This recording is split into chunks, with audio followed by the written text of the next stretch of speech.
À la fin de 1934, avant que l'existence de la Luftwaffe ne soit officiellement reconnue, l'Allemagne disposait de moins de 600 avions de combat de première ligne.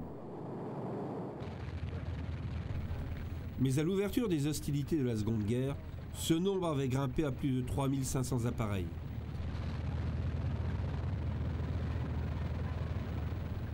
« 30% de ceux-ci étaient des chasseurs monomoteurs et pendant les 6 années suivantes, un robuste petit avion constitua l'épine dorsale de la chasse allemande, le Messerschmitt Bf 109. Cet avion de légende combattit sans interruption de 1939 à 1945 et pendant cette période descendit 2 fois plus d'appareils ennemis que n'importe quel autre chasseur de l'histoire. Il servit sur chaque théâtre d'opération et pendant les 2 premières années du conflit, élimina à lui seul la majorité des forces aériennes européennes. Plus de 33 000 appareils furent produits, faisant du 109 le chasseur de la Seconde Guerre mondiale le plus représentatif et le second avion le plus construit de l'histoire de l'aviation militaire. En 10 ans, un total de 9 variantes principales et presque 80 sous-versions furent lancées.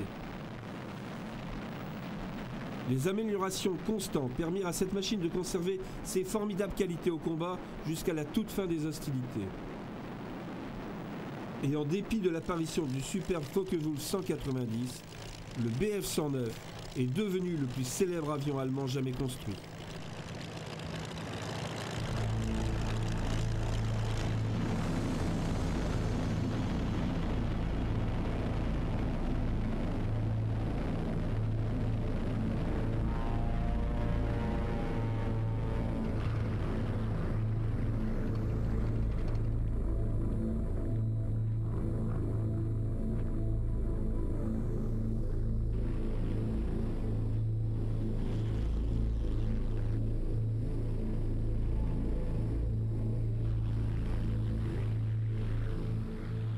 Le général Adolf Galland fit ses premières missions de guerre en Espagne en 1937.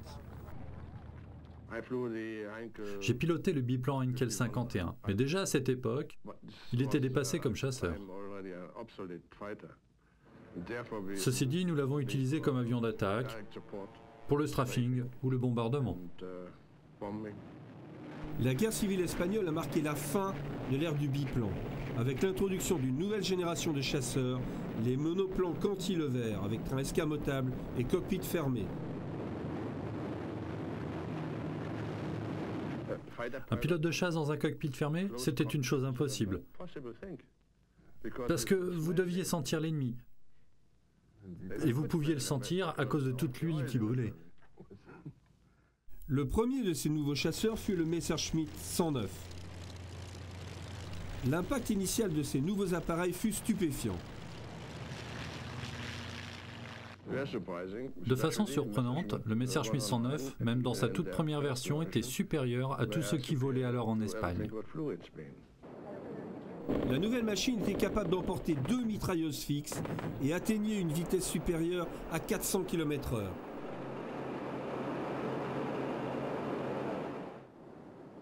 Les contrats de développement avaient été lancés auprès de 4 des plus importants avionneurs allemands, Arado Heinkel Focke-Wulf et la Bayerische Flugzeugwerke BF.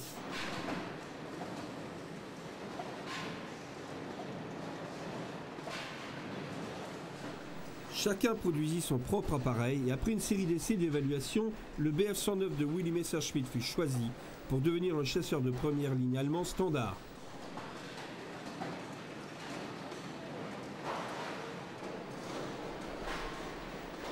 Dans l'intervalle, 2 nouveaux chasseurs britanniques avaient effectué leurs vols inauguraux en Angleterre, le Supermarine Spitfire et le Hawker Hurricane. Puisque ces 2 appareils étaient armés de 8 mitrailleuses Browning, le ministère de l'Air du Reich décida d'augmenter l'armement du 109. Une 3e arme, pouvant tirer par le moyeu d'hélice, vint s'ajouter aux 2 mitrailleuses de nez déjà existantes.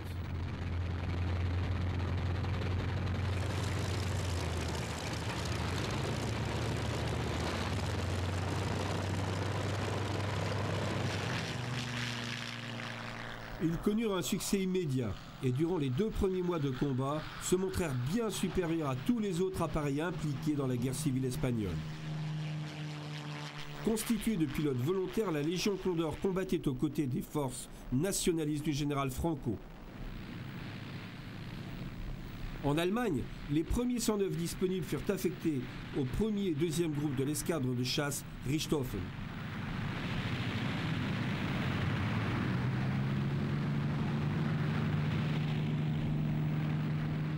Comme les pilotes de Bf-109 prenaient de l'expérience, ils développèrent une nouvelle tactique de chasse, plus efficace, connue sous le nom de Schwarm. 4 chasseurs volant ensemble en formation relâchée étaient bien moins vulnérables aux attaques que les formations de chasse traditionnelles. En utilisant une formation dont les positions correspondent à celles des doigts d'une main écartée, chaque chasseur du Schwarm était protégé par celui qui se trouvait derrière lui et chaque avion avait alors un champ visuel maximum.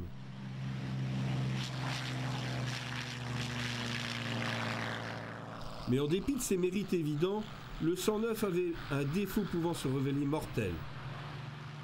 Le roulage du Messerschmitt sur des surfaces inégales pouvait être terriblement dangereux et beaucoup d'élèves pilotes se sont tués alors qu'ils allaient effectuer leur tout premier vol. En 1938, la guerre en Europe était inévitable et le réarmement allemand continuait à un bon rythme. La production du 109 se développait de façon impressionnante et vers fin juillet, 6 groupes de chasse en avaient été équipés.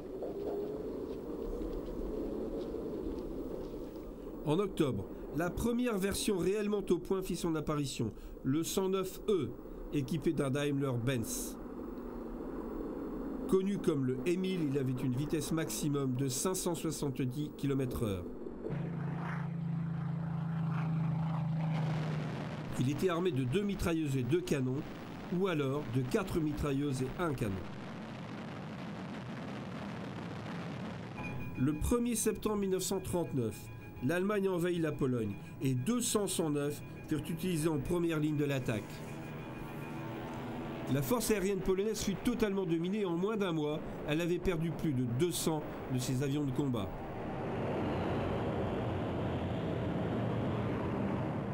Les pertes de la Luftwaffe en Pologne s'élevaient-elles à 67 ME-109, mais la plupart avaient été abattus par des tirs anti-aériens venus du sol.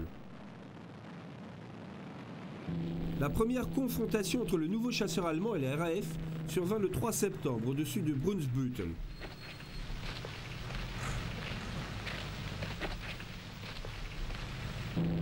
Deux Wellington du groupe numéro 3 furent descendus alors qu'ils attaquaient les croiseurs Scharnhorst et Gneisenau.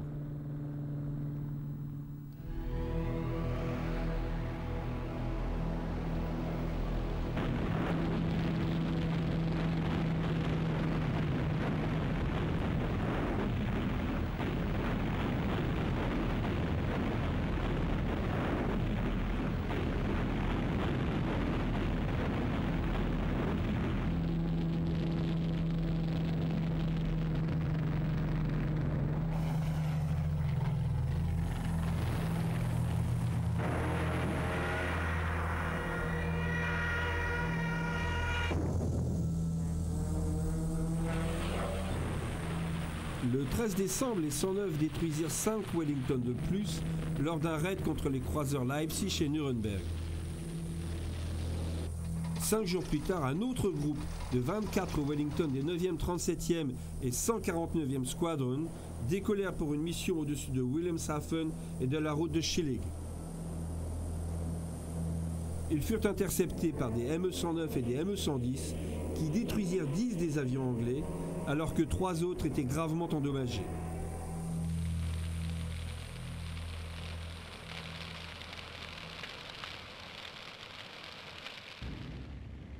La même chose se reproduisit lorsque Hitler envahit les Pays-Bas et la France en mai 1940.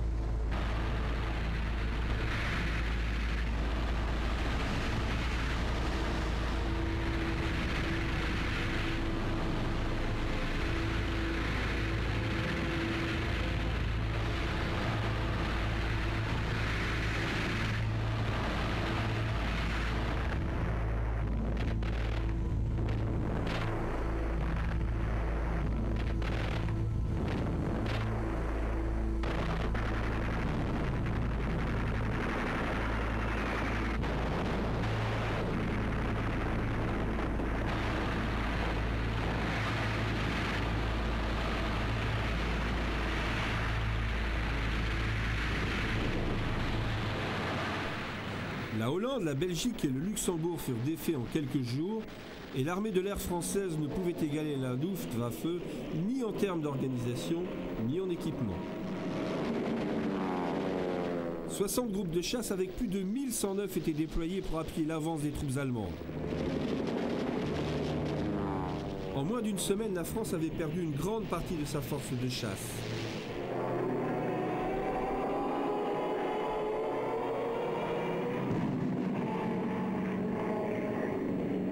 Et bien que l'Angleterre eût envoyé quelques squadrons de Hurricane, ils étaient bien trop peu nombreux pour avoir une chance de retarder l'échéance. Le 23 mai, les 109 affrontèrent des Spitfire de la RAF pour la première fois. Et pour la première fois, les pilotes allemands rencontrèrent une véritable opposition. Une fois que vous avez repéré l'ennemi, pris la meilleure position pour l'attaquer par derrière, pour qu'il ne vous repère qu'au tout dernier moment, lorsqu'il est trop tard, eh bien, vous n'avez plus qu'à tirer. Je me souviens bien de la première fois qu'un pilote de mon escadrille a descendu un Spitfire en Russie. Nous étions en train de tourner en rond et nous nous disions « Où sont-ils » Nous étions inquiets car nous avions eu des échos de la bataille d'Angleterre et nous pensions que ces avions étaient pilotés par des Anglais. Le Spitfire restait un ennemi implacable, capable de contrer le ME-109 pendant toute la durée de sa carrière.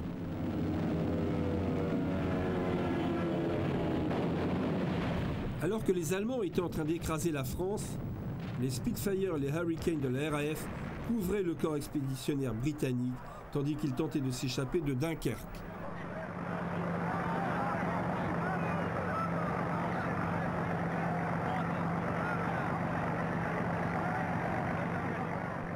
Le Wing Commander Douglas Bader, qui avait perdu ses 2 jambes au cours d'un accident d'avion en 1931, avait réintégré la RAF lorsque la Seconde Guerre mondiale avait éclaté. Il rencontra des ME-109 au-dessus de la Manche pendant l'évacuation de Dunkerque. J'en ai descendu un à Dunkerque. Il devait être aussi débutant que moi, car il est resté en ligne droite, et donc je lui ai tiré dessus, et vous savez, il n'a pas bougé.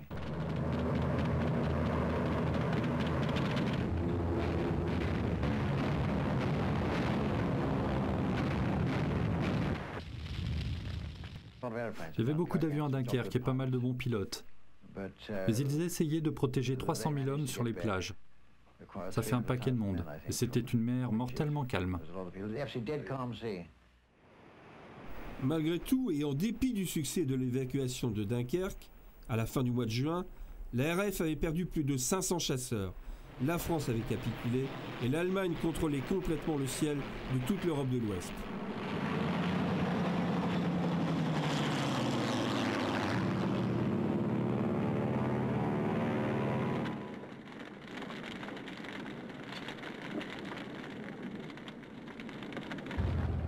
Alors que la Luftwaffe se rassemblait pour envahir l'Angleterre, un grand nombre d'améliorations furent apportées au ME-109E. Les mitrailleuses montées dans ses ailes furent remplacées par des canons MG-FF et la puissance disponible fut grandement améliorée par l'installation du nouveau moteur Daimler-Benz 601N. Des plaques de blindage furent ajoutées à la fois au siège du pilote et à la verrière, immédiatement derrière sa tête. Dans le but d'améliorer le rayon d'action, on ajouta un point d'emport externe sous les ailes pour installer des réservoirs largables de 300 litres. En utilisant un point d'emport sous le fuselage, les versions chasseurs-bombardiers purent emporter 4 bombes de 50 kg ou bien une seule bombe de 250 kg. Le 109E tenait la comparaison avec son opposant le Spitfire, mais il y avait aussi ses inconvénients.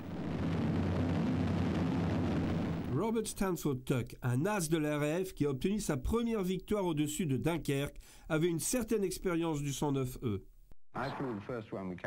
J'ai piloté à Farnborough le premier que nous avions capturé en 1940. C'était un centre d'essai en vol, comme vous le savez. Et nous avons fait des essais pour comparer le premier Messerschmitt, un E, et un Spitfire Mark II. Ils étaient comparables en termes de performance, mais je pense que le 109 en piqué était un peu raide au niveau des commandes. Il y a aussi pas mal de montants et de renforts en métal autour et qui gênaient beaucoup la vision.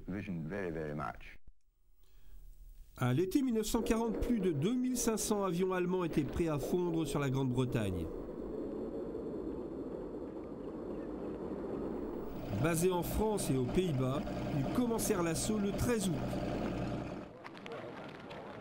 Dans l'espoir de gagner la supériorité aérienne, les bombardiers de la Luftwaffe prirent à partie les aérodromes et les stations radars tout au long de la côte sud-est de l'Angleterre. Ils causèrent d'importants dommages et lors de ce seul premier jour, la RAF perdit environ 60 avions détruits au sol. Durant cette phase ouverte de la bataille, les bombardiers allemands étaient escortés par des bimoteurs Bf-110. On s'aperçut que ces appareils n'étaient absolument pas adaptés et très rapidement, les unités de chasseurs Messerschmitt 109 furent engagées pour protéger à la fois les bombardiers et leur escorte. Le Messerschmitt Bf-110 s'avéra être une erreur et Douglas Bader comme Adolf Galland en témoignèrent plus tard.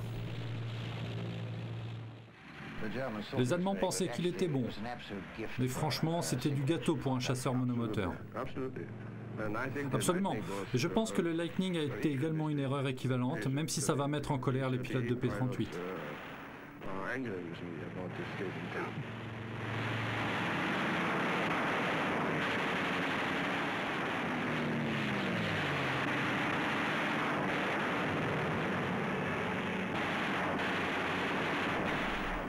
Mais le Bf-110 n'était pas le seul problème pour la Luftwaffe.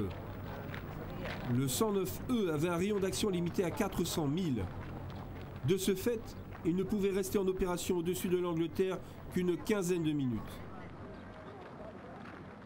Incapable d'opérer de façon indépendante, son efficacité contre les chasseurs britanniques était grandement diminuée.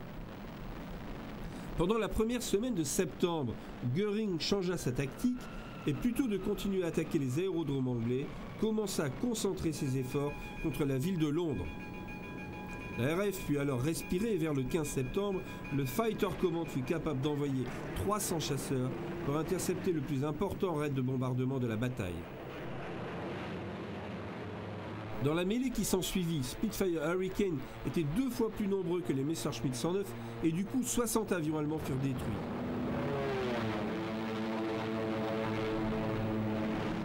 Après 2 mois et demi de combats incessants, ce fut un contre-coup démoralisant. En dépit de tous ses efforts, la Luftwaffe n'avait pas réussi à détruire le réseau de radar ni à supprimer la RAF. Dans les 48 heures qui suivirent les opérations du 15 septembre, Hitler suspendit définitivement l'invasion d'Angleterre. Lorsque cette bataille s'acheva fin octobre, l'Allemagne avait perdu plus de 1700 appareils, dont 610 Messerschmitt 109.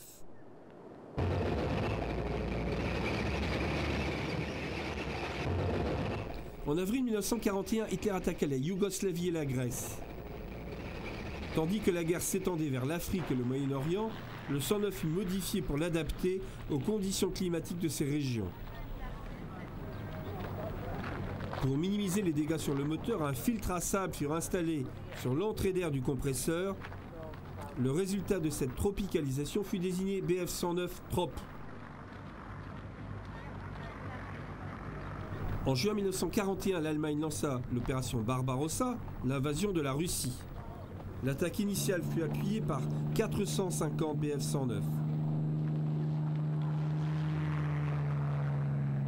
Alors qu'un tiers de ces avions étaient de la version E, le reste de l'armada était constitué de la variante la plus récente, le 109F Friedrich. Le F comportait son lot d'améliorations dont la plupart étaient la conséquence directe de l'expérience obtenue pendant la bataille d'Angleterre. Une casserole d'hélice plus large et une réduction de la traînée du système de refroidissement du moteur avaient fini par donner à cet avion une ligne beaucoup plus aérodynamique.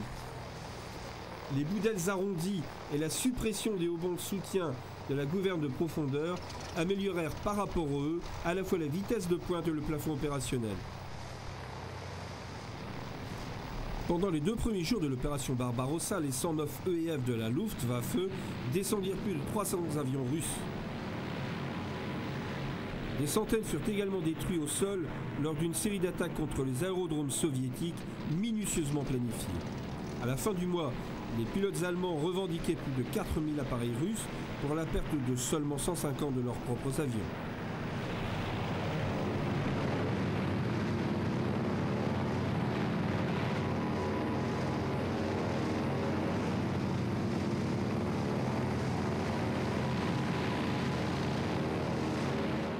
Leurs armes n'étaient pas aussi bonnes que les nôtres. Les appareils n'étaient pas aussi modernes que nos 109 et nos 190. En conséquence, en 1941, les Russes ont connu de lourdes pertes au début, mais ça a vite changé. Les Russes n'ont jamais perdu leur courage dans la bataille, même s'ils s'y faisaient décimer. L'ennemi que nous rencontrions sur la Manche, les Anglais, avec leur Spitfire et le Hurricane, avaient la meilleure défense aérienne par la technologie de leurs avions, l'entraînement de leurs pilotes, autant que leur système de défense au sol. Ça nous a causé d'énormes difficultés et nous avons connu de lourdes pertes, mais les Anglais aussi. Pendant ce temps, sur le front ouest, le Spitfire suivait le rythme de développement du 109. Bien qu'il fût un peu moins maniable, le 109F dominait largement les Spitfire 1 et 2. Mais au printemps 1941, le Spitfire Mark V fit sa première apparition. Équipé avec un nouveau et plus puissant moteur Rolls-Royce, il fut un succès immédiat. Et aussitôt entré en service, l'équilibre entre le Spitfire et le Bf-109 fut rétabli.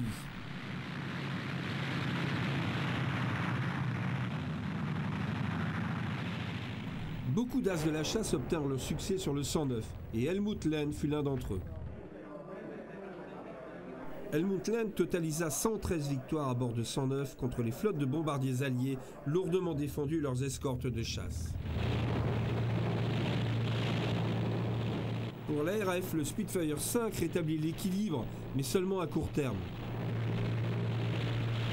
Plus tard cette même année, la Luftwaffe reprit l'avantage une fois de plus avec l'arrivée du FW-190 à moteur en étoile.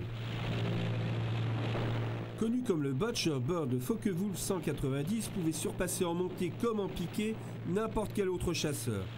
Et en combat tournoyant contre le Spitfire 5, il pouvait engager ou rompre le combat à volonté.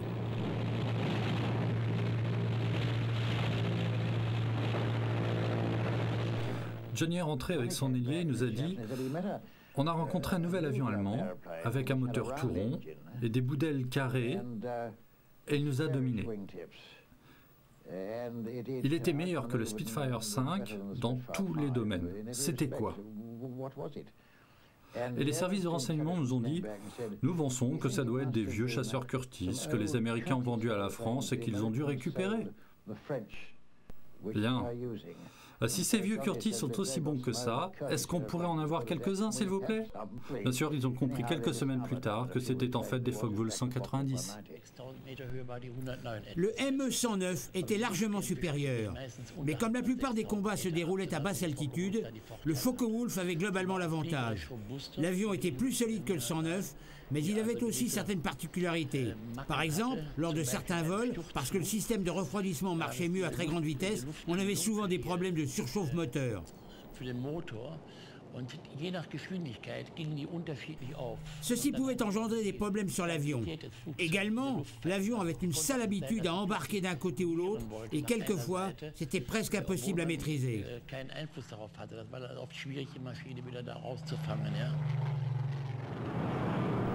La réponse anglaise au Focke-Wulf 190 fut extrêmement rapide. À la fin de l'année, Rolls-Royce avait produit un nouveau moteur à compresseur à 2 étages, le Merlin 61. Quand il fut installé à bord du Spitfire Mark IX, il transforma radicalement la situation. Bien que similaire en apparence à son prédécesseur Mark V, le Mark IX devint le Spitfire définitif. Il représentait une amélioration décisive des versions précédentes et avec l'augmentation impressionnante de ses performances, c'était plus qu'un défi lancé au 109F ou au Focke-Wulf 190.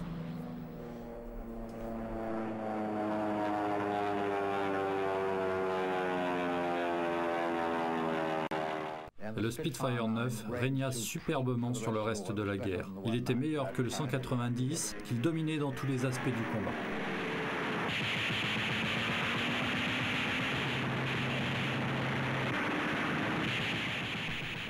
Walter Koplinski obtint 197 victoires, dont 12 en une journée seulement pendant la bataille de Kursk. Il se souvient de ses premiers jours, juste avant de gagner le titre envié d'as de la chasse. La chose la plus importante pour un pilote, c'est de survivre. Et vous devez bien comprendre que les Américains et les Anglais renvoyaient leurs pilotes à la maison après leur tour d'opération.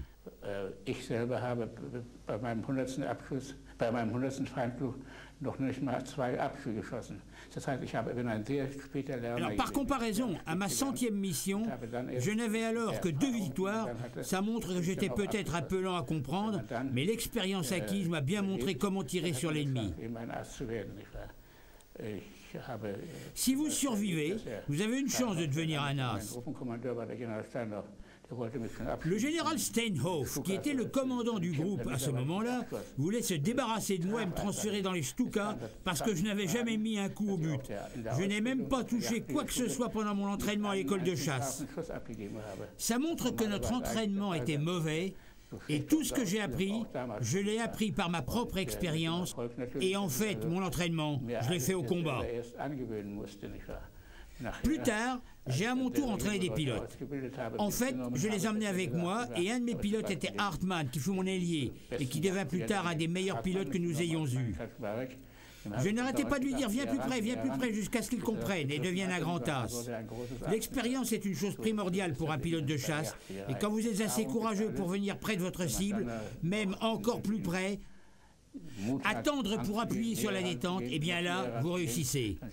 C'est la raison pour laquelle les jeunes pilotes inexpérimentés avaient des problèmes pour descendre des avions ennemis, mais bien sûr, vous ne deviez surtout pas oublier en même temps de vous protéger. Au début, nous emmenions les jeunes pilotes avec nous, normalement une paire, mais quelquefois 4 ou 8. Les jeunes devaient surveiller et également confirmer nos victoires, car nous avions besoin de leurs témoignages pour confirmer nos victoires aériennes. Il n'y avait pas qu'en combat tournoyant qu'un as pouvait remporter des victoires. À part affronter les chasseurs alliés, les pilotes allemands devaient aussi s'occuper des formations de bombardiers. Et ceci supposait des tactiques bien différentes, tant ces avions étaient difficiles à prendre par surprise. Le Bf-109 fut largement employé également comme chasseur de nuit. Les chasseurs étaient guidés vers les bombardiers ennemis par les opérateurs du réseau des stations d'interception et des installations radars.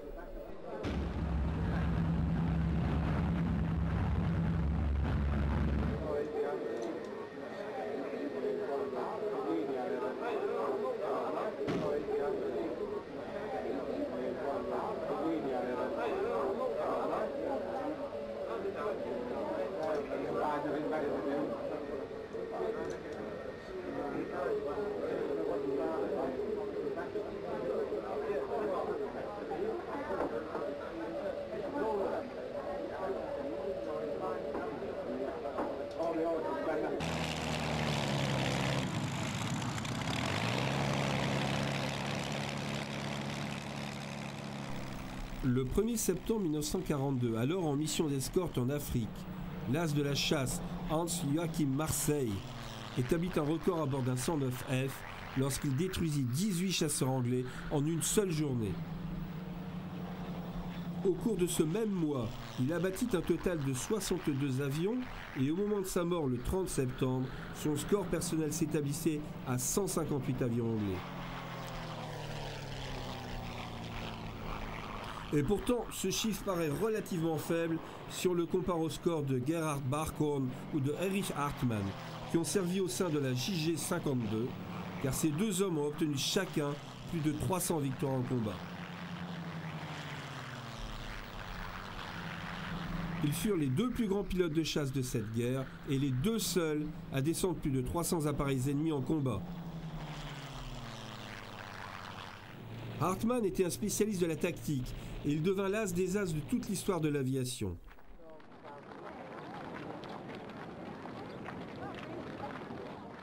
Il suivait une méthode éprouvée par beaucoup d'as de la Première Guerre mondiale et préférait attaquer son adversaire seulement lorsque tous les éléments étaient en sa faveur. Il résumait d'ailleurs les avantages de la supériorité numérique avec une phrase « Beaucoup de lévriers et c'est la mort du lièvre ». Ça veut dire qu'un chien seul n'attrape jamais un lapin. Mais si plusieurs chiens sont derrière un lapin, ils finiront par l'avoir. L'expérience d'Hartmann comme pilote de chasse est l'aboutissement de 3 décennies de guerre aérienne. Pendant la Seconde Guerre mondiale, il effectua plus de 1400 missions et la moitié d'entre elles se terminèrent par un combat. Il descendit au total 352 avions ennemis, tous sur le front Est, et tous aux commandes d'un Messerschmitt 109. Le secret de ses succès repose uniquement sur sa manière de prendre l'avantage.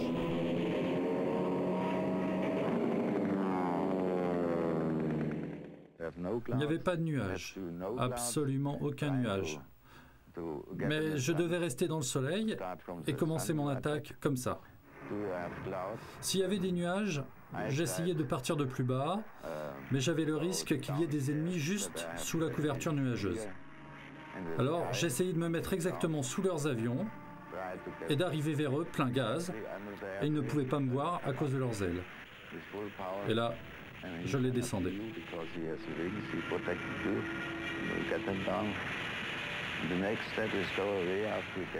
L'étape suivante était de vous dégager pour garder la zone de combat sur le côté et de faire un autre virage pour vous couvrir.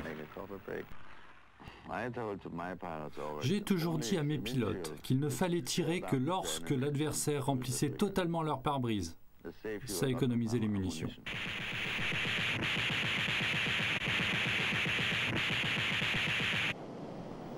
En février 1942, les croiseurs Scharnhorst et Gneisenau s'échappèrent du port de Brest et franchirent la Manche pour atteindre Wilhelmshaven.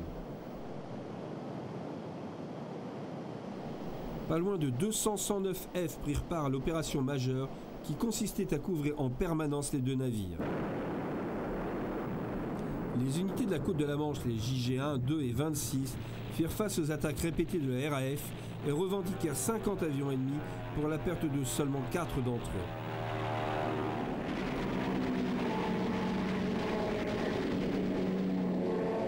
Pour les raids contre la côte sud de l'Angleterre, les JG2 et 26 disposaient d'unités spécialisées et équipées de chasseurs bombardiers.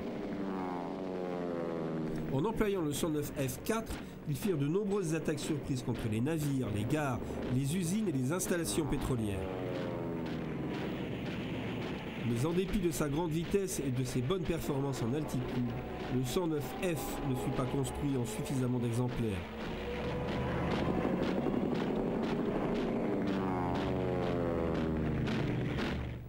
En mai 1942, il commençait à être remplacé par la variante suivante du 109, le Gustav.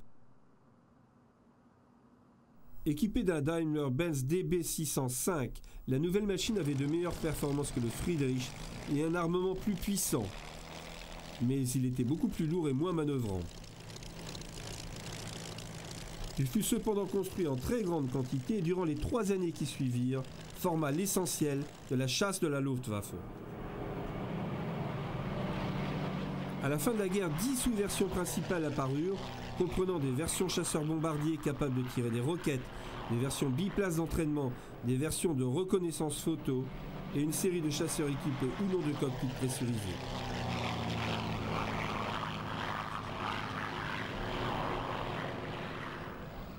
La plus rapide de ces versions a été le 109 G10 qui atteignait 690 km/h à 7500 mètres.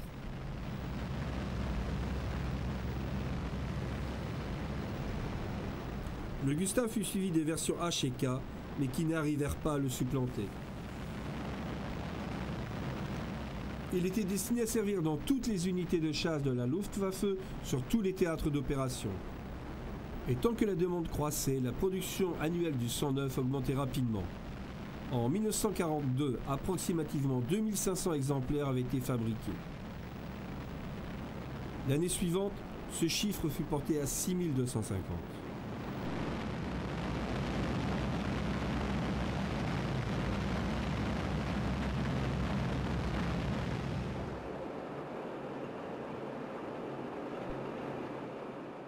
Mais le pic de production survint en 1944, lorsque les usines Messerschmitt combinées avec un grand nombre de sous-traitants produisirent un total incroyable, plus de 13 000 avions. Les premières livraisons du 109G allèrent à la JG2 sur les côtes de la Manche et furent utilisées comme intercepteurs à haute altitude, particulièrement contre les bombardiers alliés. En 1943, les raids de bombardement de jour des Américains augmentaient en intensité et de nombreuses unités de 109 furent retirées des autres théâtres d'opération pour faire face à la menace dirigée directement contre l'Allemagne. Les types de missions dépendaient de la situation. Si seulement quelques chasseurs ennemis approchaient, nous décollions à 4 avions. Mais s'ils étaient plus nombreux, on partait à 8 ou 12 par mission. L'automne 1943 fut l'époque des victoires les plus notables de la Luftwaffe face aux bombardiers américains.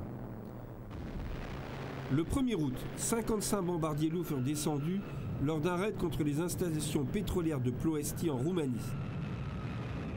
2 semaines plus tard, les Américains attaquèrent les centres industriels de Regensburg et de Schweinfurt. Ces 2 cibles étaient largement au-delà du rayon d'action des chasseurs alliés et les bombardiers, dépourvus d'escorte, eurent à faire face à toute l'agressivité de la Luftwaffe pendant plusieurs heures. «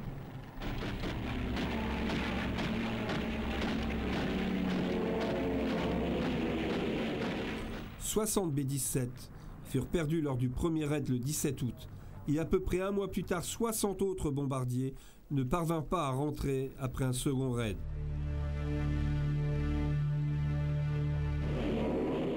Les pilotes de 109 employaient une grande variété d'armes et de tactiques contre le flot presque ininterrompu des bombardiers anglais et américains.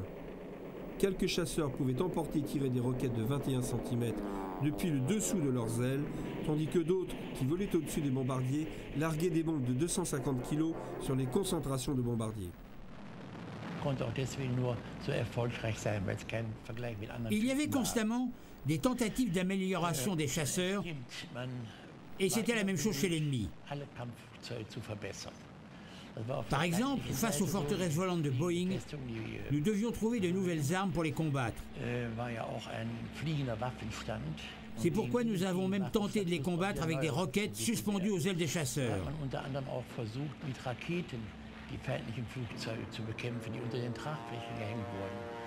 Le Messerschmitt 109 était alors l'avion standard de la Luftwaffe et le seul chasseur que nous pouvions employer et avec lequel nous avons eu des succès parce qu'aucun autre appareil ne pouvait lui être comparé.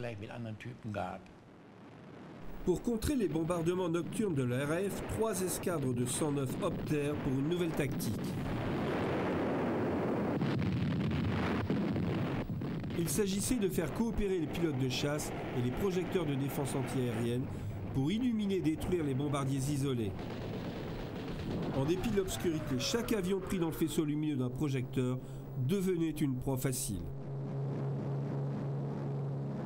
Ces unités commencèrent à opérer à l'été 1943 et grâce à l'aide des radars Naxos, remportèrent de nombreux succès. Après avoir pris le contrôle du ciel pendant la nuit, elles étendirent leurs opérations aux missions d'interception de jour par mauvais temps.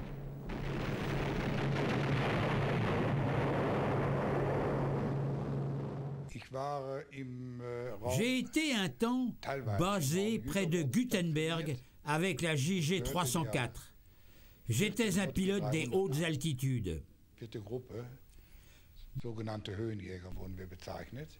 Nous avons déménagé vers l'ouest lorsque les événements d'Arnhem et de Nijmegen se sont déroulés. J'y ai participé personnellement et je me suis fait descendre vers Recklinghausen. Je dois dire que ces missions ont été les plus démoralisantes de toute ma carrière de pilote.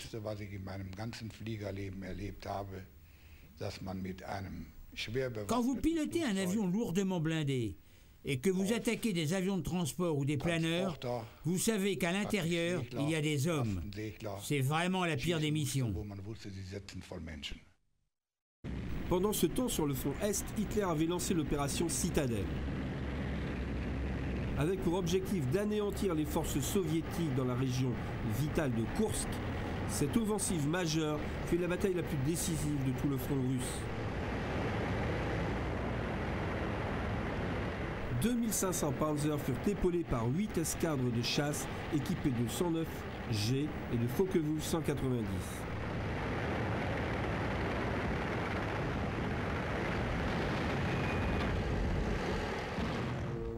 Elles parvinrent à détruire 450 avions soviétiques pendant 7 jours de combat presque continus.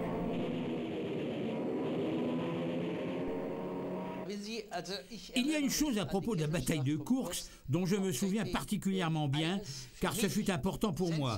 Ce fut ma première et unique collision en vol contre un La-5 russe.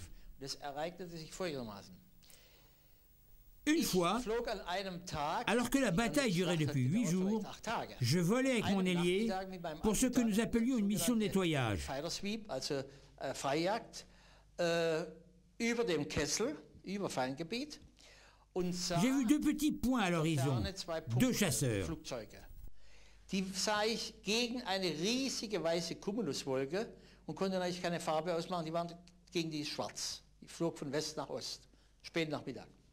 Ich kam mit hohem Fahrtüberschuss näher und hatte die Maschine im Visier. Je les ai vus contre un gros cumulus blanc. Je ne pouvais voir leur couleur, mais j'ai vu qu'ils avaient un moteur en étoile. Je savais que la Luftwaffe avait transféré un groupe de Focke-Wulf dans notre secteur la veille. Je n'en avais pas encore vu un seul en l'air, seulement sur des documents. Et autant que je m'en souvienne, il n'y en avait pas en Russie jusqu'alors. Je n'étais pas sûr que ce fût un Focke-Wulf ou non, donc je n'ai pas tiré. Je suis arrivé sur le côté de l'appareil et je suis monté à grande vitesse.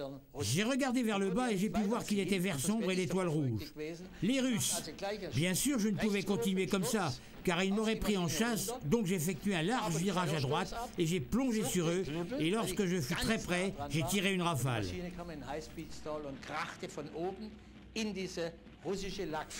Mais parce que j'arrivais à très grande vitesse, je n'ai pu éviter le LA5 et nous nous sommes percutés. Je l'ai touché à droite avec mon hélice et j'ai coupé son aile.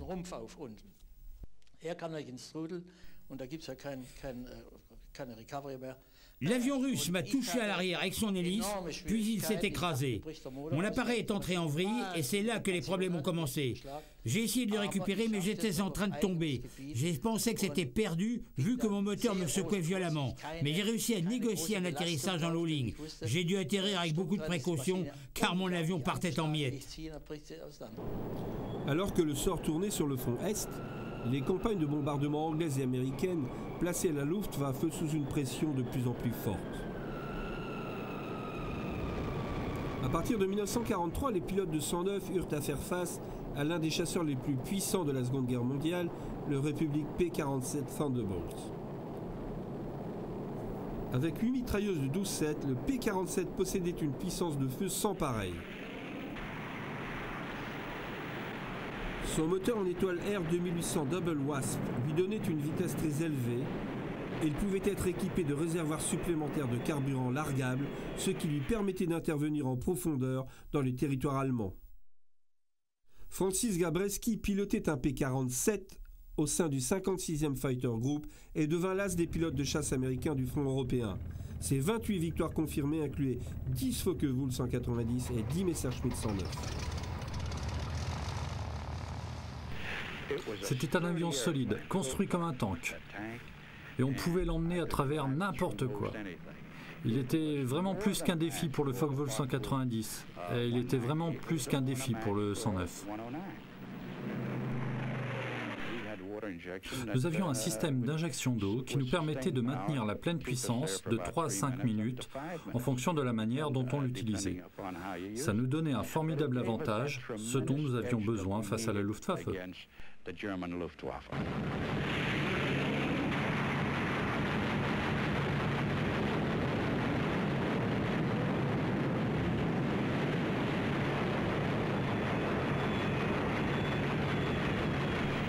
Alors que le Thunderbolt apportait une contribution d'importance à la campagne de bombardement diurne, son efficacité comme escorte lors des missions à longue distance était limitée par l'emport des réservoirs supplémentaires. Les pertes alliées chutèrent encore plus avec l'arrivée du premier vrai chasseur à long rayon d'action, le P-51 Mustang. Équipé d'un moteur Merlin 61, il était supérieur en vitesse au 109G à n'importe quelle altitude. À 28 000 pieds, il était plus rapide qu'un Focke-Wulf 190 de près de 100 km/h. Il piquait mieux que le Focke-Wulf 190 et le Messerschmitt 109, tournait plus court également et surclassait le 109 sans problème en vitesse pure. Et le plus important de tout, c'est qu'il pouvait faire ça même au-dessus de la capitale allemande, car le Mustang avait l'autonomie nécessaire pour aller jusqu'à Berlin et revenir. Ce nouveau chasseur est le P-47 équipé de plus en plus d'unités, et rapidement l'Allemagne perdit ses pilotes de chasse plus vite qu'elle ne pouvait les remplacer.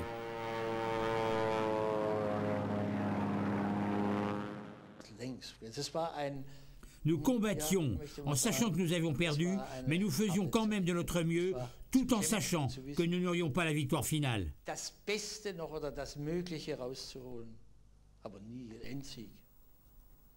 Moi-même, j'ai été descendu. J'étais pendu sous mon parachute et le ciel était plein de chasseurs ennemis. Je n'avais jamais vu autant d'avions à la fois et c'était la confirmation que la guerre était perdue. J'en étais sûr lorsque les bombardiers ont commencé à survoler, à bombarder nos villes. À partir de ce moment-là, la guerre était inévitablement perdue. Les pilotes disponibles étaient envoyés au combat avec une instruction réduite au strict minimum. Vers le milieu de 1944, l'amenuisement des réserves de carburant d'aviation avait atteint un niveau critique. Et dans les semaines qui suivirent le débarquement de Normandie, de nombreux aérodromes du nord-ouest de l'Europe tombèrent entre les mains des Alliés. En août, les Américains réussirent à percer le front de Normandie et commencèrent leur avance vers l'Est.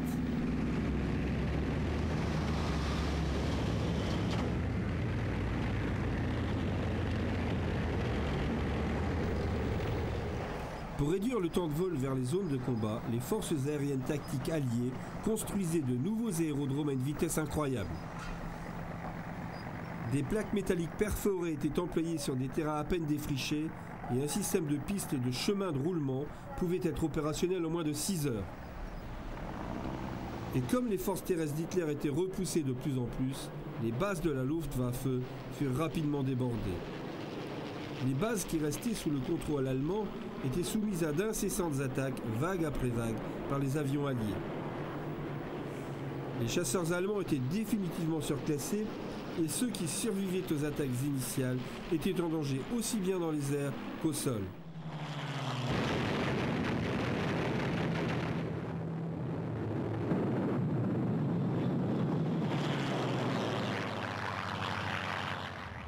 Alors qu'elle était en train de se désintégrer, la Luftwaffe monta sa dernière opération majeure, nom de code Bodenplatte.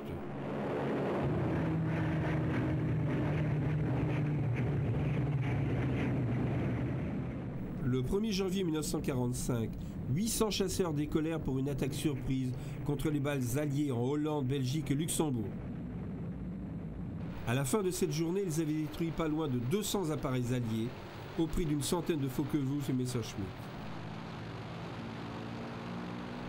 Mais ce fut un désastre puisque, alors que les appareils alliés étaient rapidement remplacés, la perte d'une centaine de pilotes ne fit qu'affaiblir un peu plus la Luftwaffe.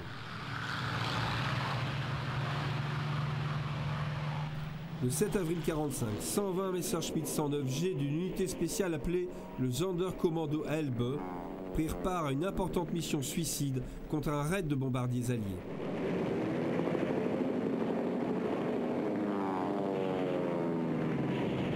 Escorté par des jets ME-262 et piloté par de jeunes volontaires, le seul objectif des Messerschmitt était de percuter les bombardiers américains. 8 B-17 furent touchés avant que l'escorte ne pût intervenir. Mais des 120 Messerschmitt, seulement 15 rentrèrent à leur base. Le 109 avait pris part à cette dernière grande mission de guerre.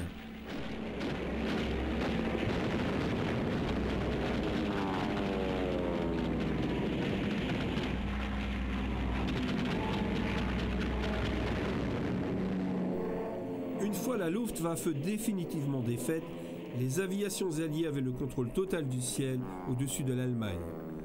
Les chasseurs anglais et américains pouvaient voler librement et étaient capables d'engager leurs cibles à volonté. Une par une, les armées allemandes finirent par se rendre.